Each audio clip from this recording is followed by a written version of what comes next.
Shri Anandamayi Ma ki Jai. Question: is it all in God's hands? Ma: exactly. Always bear this in mind. Everything is in God's hands, and you are His tool to be used by Him as He pleases. Try to grasp the significance of all is His, and you will immediately feel free from all burdens. What will be the result of your surrender to Him? None will seem alien. All will be your very own, yourself. Either melt by devotion the sense of separateness, or burn it by knowledge. For what is it that melts or burns? Only that which by its nature can be melted or burned, namely the idea that something other than yourself exists. What will happen then? You come to know yourself. By virtue of the Guru's power, everything becomes possible. Therefore, seek a Guru.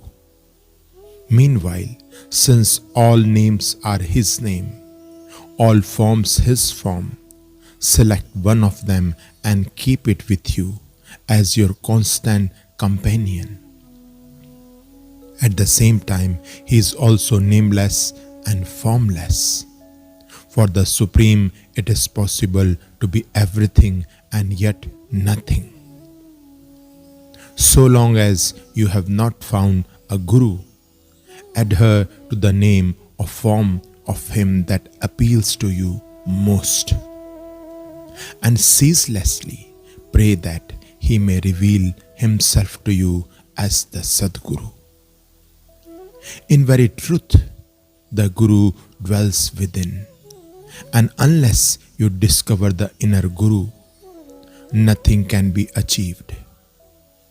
If you feel no desire to turn to God, bind yourself by a daily routine of sadhana, as school children do, whose duty it is to follow a fixed timetable.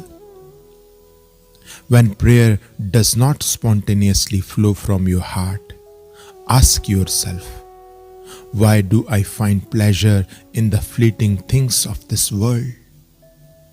If you crave for some outer thing or feel specially attracted to a person, you should pause and say to yourself, look out. You are being fascinated by the glamour of this. Is there a place where God is not? Family life, which is the ashram of the householder, can also take you in this direction,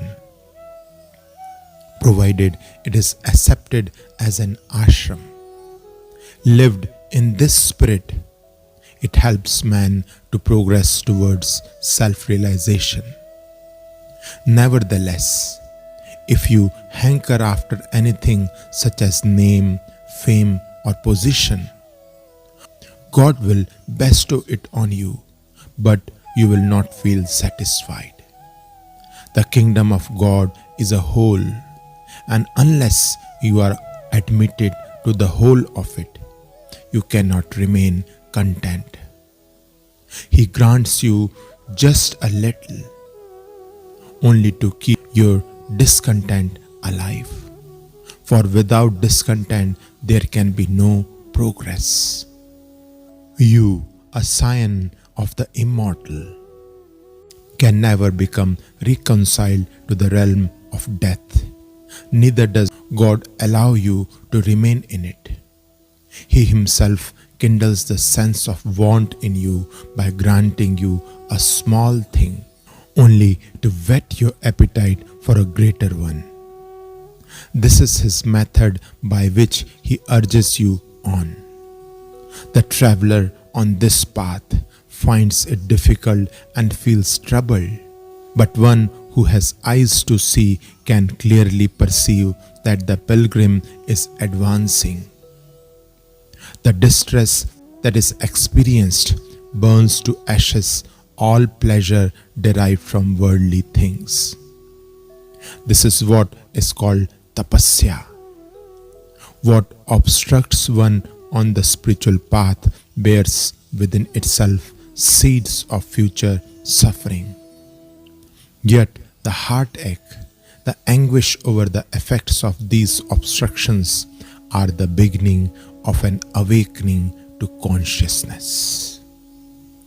Shri Anandamayi Ma ki Jai.